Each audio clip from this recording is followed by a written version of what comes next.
And is it political, like what you were saying earlier? Well, I don't think with the physicians it's political, but I did read that they said that they know that if a child's obese at 3 years of age, now think 3 years of age, I mean, that if they continue to be obese 5 years of age, that they're going to probably be obese adults. So at that point, I mean, why doesn't a doctor, pediatrician at 3 years of age, I mean, the kid's so little, say to the parent, intervene, we're going to have to intervene right now, or this poor child is set up for a lifetime of problems. I don't know. I don't think it's political, though. I think it's just, I don't know. Well, I've also heard, too, that doctors don't, while they're practicing to become doctors, they don't necessarily take nutritional courses, so they really can't say or offer us nutritional advice because that's not their realm of experience at that point. That's true. So yeah, I think they get 1 semester of nutrition. That's what I've heard. Yeah. It's very minimal, and so. Well, because we're in a society where everything's, well, let it happen, then we'll give them a pill. Right. Yeah, but a pill's not the answer. No, exactly. I know. Exactly, and that's where the tough part is. That's the hard part. And I think as well, like you were talking about, doctors don't want to talk about it. I think that's the very reason, because we as parents don't want to hear it. We don't want to hear what it's going to take and all the effort it's going to take to put into our children the right foods. We don't want to hear that. Oh, he doesn't know what he's talking about. We're just going to give him the ho-ho and make him be quiet, you know? So it's, you know. Well, I was in an Italian group, an Italian family, and all my mother and grandmother wanted to do was feed you, feed you, feed you, feed you. So it's hard. Yeah, it is. But I think feeding is equated with love, right? Yes. So. Right, and that's all. But that all has to do with nutrition. But my grandmother didn't feed me processed foods. Right, it's about it was stuff nutrition. She cooked. Right. Or fruits. Right. I mean, that's what we got fed. It's about nutrition, and it's not about empty calorie. You know, dump it from the box or in the can. Right. Food. It's about nutritional food, and you know the products and the grains and the proteins. You know, and the real stuff that our body needs, not the quickie. I'm like hearing all the talk going on, and how do we as a society, as individuals, show to society that, you know, the way we're going down this road of obesity starting at childhood and just going into, how do we somehow put a control on it so that when later on, when they go from childhood into adulthood, that they're not going to be a medical dilemma. Because we were saying earlier that, yeah, you're going to have high blood pressure, and you're going to have the diabetes situation, and then, you know, that calls for more pharmaceuticals to make you somewhat better, feel better, but that's not the answer. And so if we could do something, to do maybe something nationwide to say, come on, you know, enough's enough, you know, look at all these, we're going to have problems going from childhood into being adults, and it's just escalating, escalating, and escalating. Right. Well, at least it has to be neighborhood, because you realize if your if you're sending Sam out to play and he's the only one out, well, Sam's coming back in to sit behind the computer. That's it. I mean, your child, if you want to make a change, great, but you have to realize in this day and age, your children's going to be an odd man out. So you kind of have to make it so it's a community kind of thing, because otherwise, you're different. Or keep your kids involved with other kids who want to be in that same thing, you know, like kids who want to learn how to, you know, hit a baseball, you know, you take them to the strike one place, you know, or other kids wanted to learn how to, you know, hit a ball, and then they're relating, they're interacting, they're socializing, they're away from, you know, the iBox and, you know, all those fancy gadgets and stuff that they use now. You know, get them. But if dad's playing it, and they're not out throwing balls, exactly. That's the parental influence. Right, exactly. So it's exactly. So it's like something that we all have to be responsible for. We all have to do it. You don't do any of that indoor stuff, computer stuff. No, I'm one of these people. Yeah, I've been around, but I'll be honest and upfront that I know hoot about computers, and I Well, no, I mean even video games. yeah, There's some video- guys that are really yeah, into that. I do the old skee ball. I go down Salem Wells Yeah. and skee ball. But on and them. that's active. Yeah. Right, But exactly. yeah, You're that out. is an active You're thing out, and instead you're of not- standing there at the controls Right, there. And, exactly. Yeah.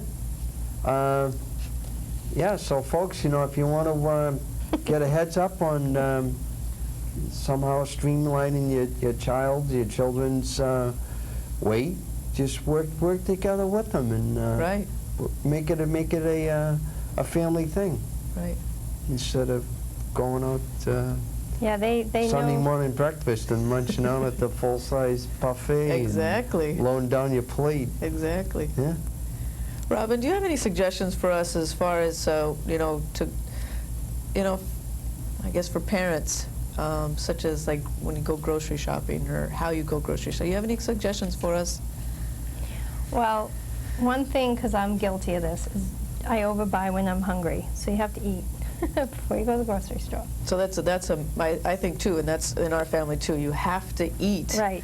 You have to eat, and you have to be full. Not Doritos before you go to the grocery store. You need to eat some nutritious food before you go to the grocery store. Right. Main thing.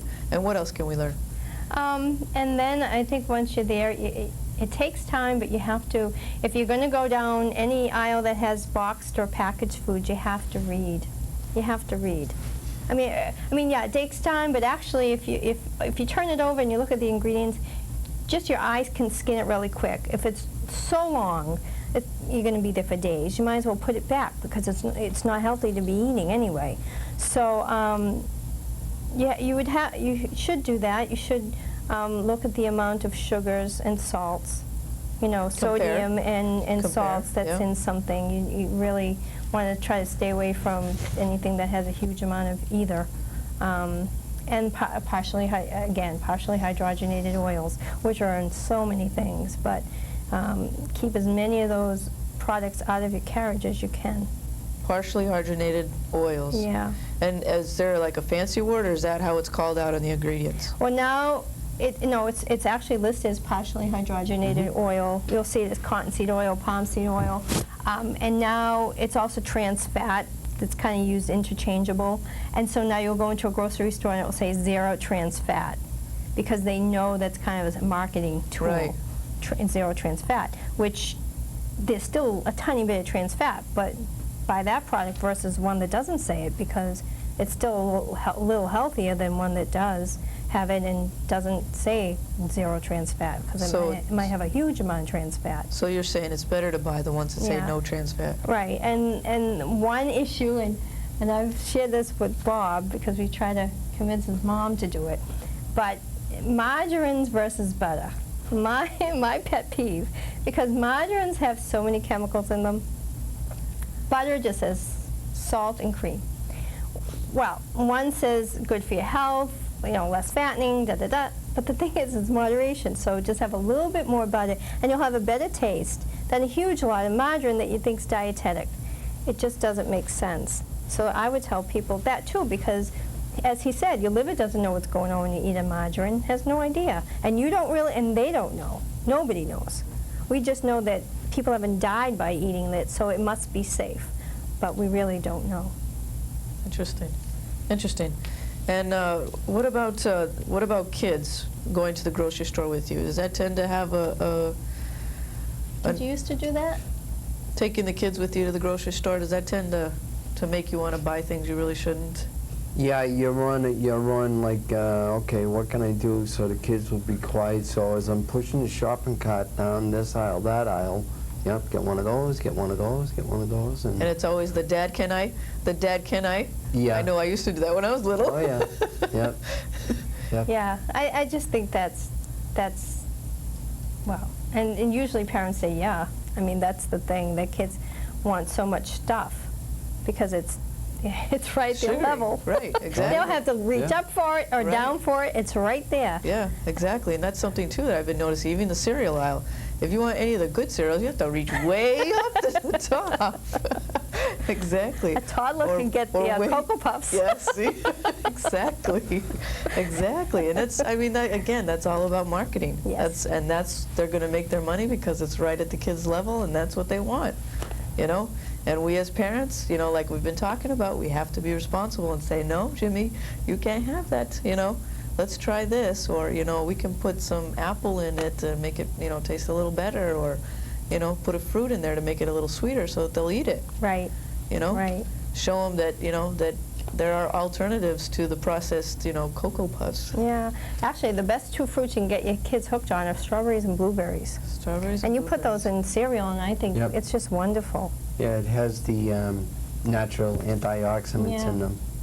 And, you know, from what I've learned from Robin and just seeing different shows and reading books, yeah, it's not a bad thing if you stick with those two fruits that she had just mentioned, and alongside with your other fruits too. Right.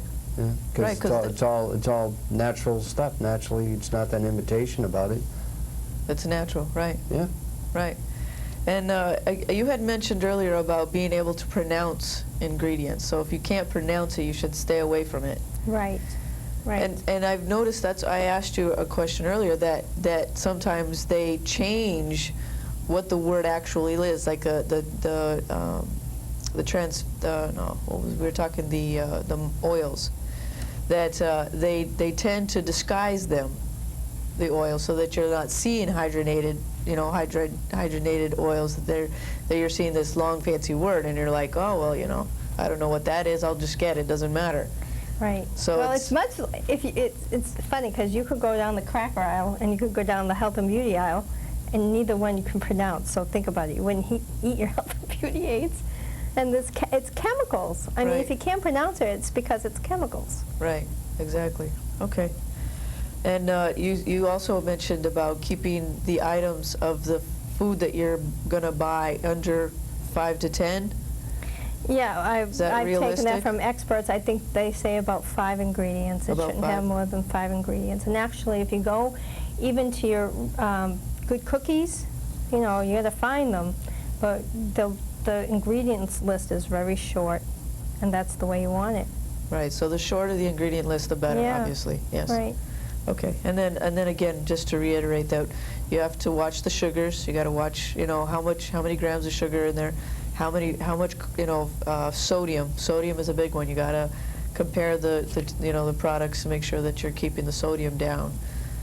Is there any formula in you know, a certain level of sodium that you need to kind of stay under, or Well, is there something we could you Actually, I can't quote things right now. However, I will tell you that on the food labels on the sides, it's set up for 2,000, I think 2,000 calories, so it gives you a percent of how much.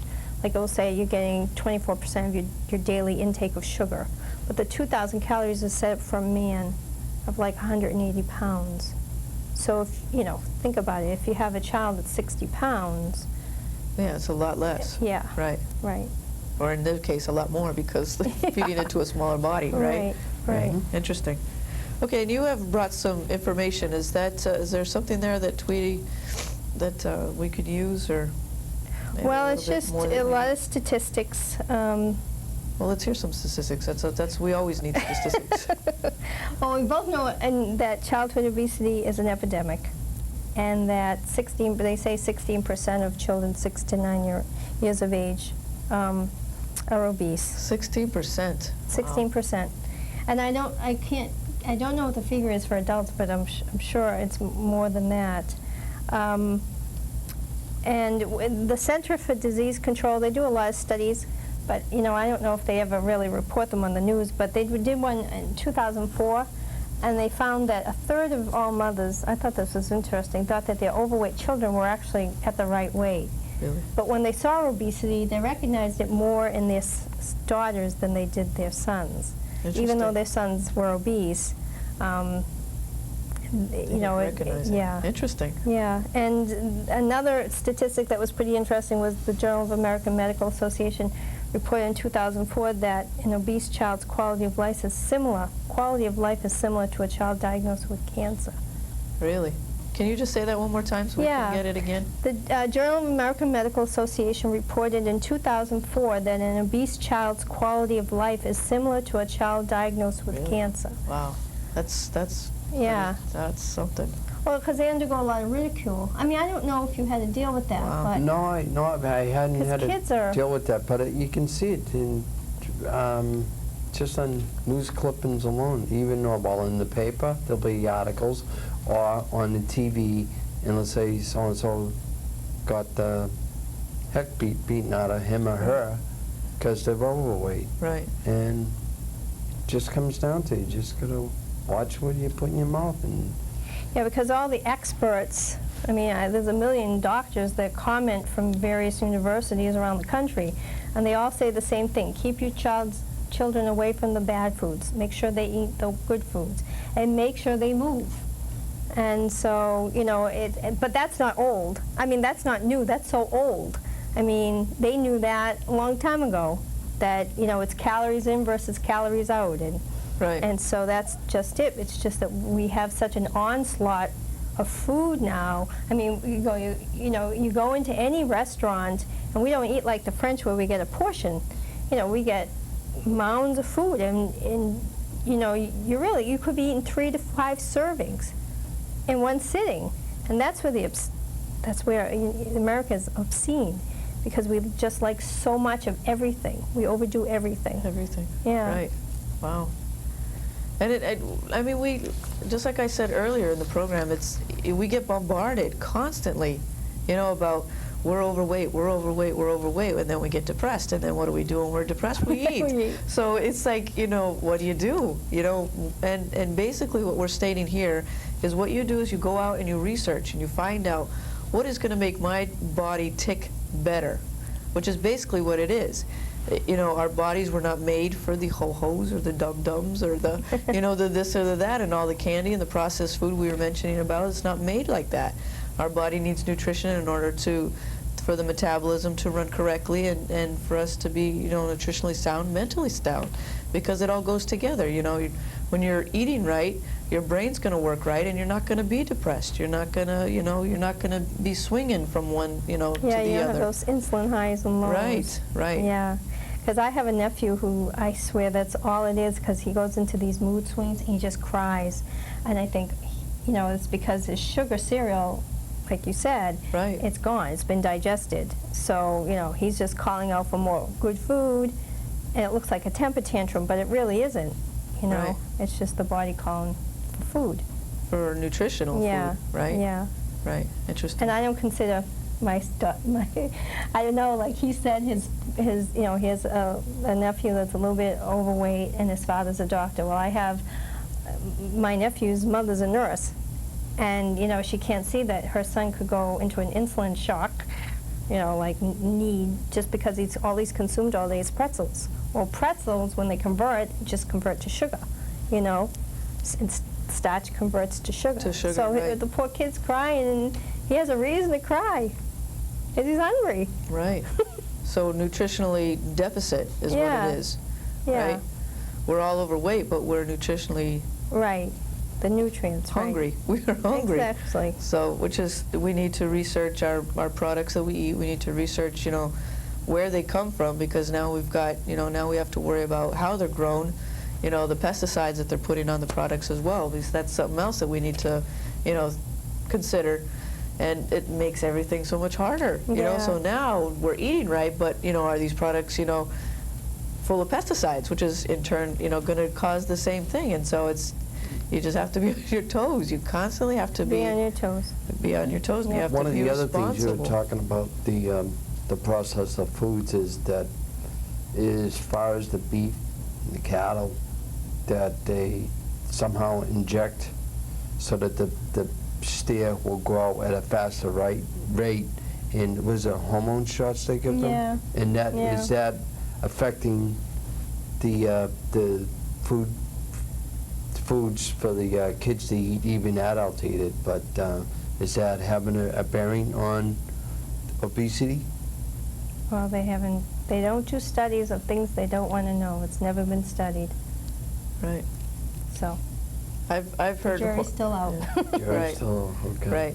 right. I've heard things that, I mean, who's to say if it's true or not, because you never know in these days and age what is true and what is not, but that the hormones that they place in beef and, you know, to make them grow faster, like you mentioned, tends to, like, especially in women, tends to boost the, you know, the breast size quicker and the Yeah. menstrual cycle quicker, and, you know, the girls are getting, you know, to adult features quicker than, you know, way back when, because they didn't have all that stuff. And, you know, you had the cow in the backyard, you know, milked, you know, and you had it right there. It's not, you know, so it's everything. It's just everything, and you have to research. You have to go on the net, or you have to pick up a nutritional book, or you have to, you know, talk to a nutritionist. You need to, you know, somehow you've got to figure it out, unfortunately, and it takes time, but, you know, we can all do it. We're all responsible adults, you know, with our own thoughts and beliefs, and, you know, if we want to see a better future for our kids, our grandkids, our great-grandkids, we have to do it now. Right. And you had said something earlier about the 100, actually, it was something you sent me on the net, that for every 100 years, we're still paying for things that people 100 years, you know, ago did. So we're paying now, and so the things that the things that we're doing today are we're setting things up, you know, for failure in 100 years, and, you know, in 100 years they're not going to know who we are, but we've set something up that's, you know. Well, I just, the thing that bothers me the most is I think you could go back to eating like we used to, but the play situation, the exercise situation for kids nowadays after school, I don't know if you'll ever see that, because they just don't know how, right? They don't know how. Yeah. And I mean, who's going to teach them? And so it's like, it's an art that died, but it's almost like an art that can never come back.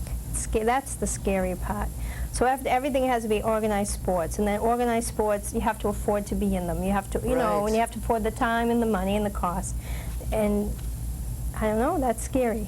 It is, because it's all interacted. It's all this link that just keeps going and going, and there's really, it's hard. And just like, you know, parents nowadays are so busy, you know, and we've got 2 or 3 jobs, and, you know, both parents work in the house, and, you know, when the kid comes home from school, he's alone, you know, until one of the parents can come home, and, you know, that kid's got, you know, soccer practice or baseball or track or football or whatever it is. You know, we're constantly moving. We're moving, but we're moving in our car, and so we don't have time to eat. We don't, you know, mom doesn't have time to plan the meal. That's when the pizza gets up after the practice. Right. Definitely. Right? Because it's quick, you know. That's when Papa Jesus walks in. It's, you know, it's 9 o'clock at night when everybody gets home. We're, you know, dead. You know, the kids have to get up and go to school at 7. You know, and it's like, here's a, you know, a little bit of something, go to bed. You know, and it's like the poor things don't have time. We don't. Yeah. It's crazy. I do the same thing in my own life. I mean, it's crazy. It's just we're all tumbling downhill.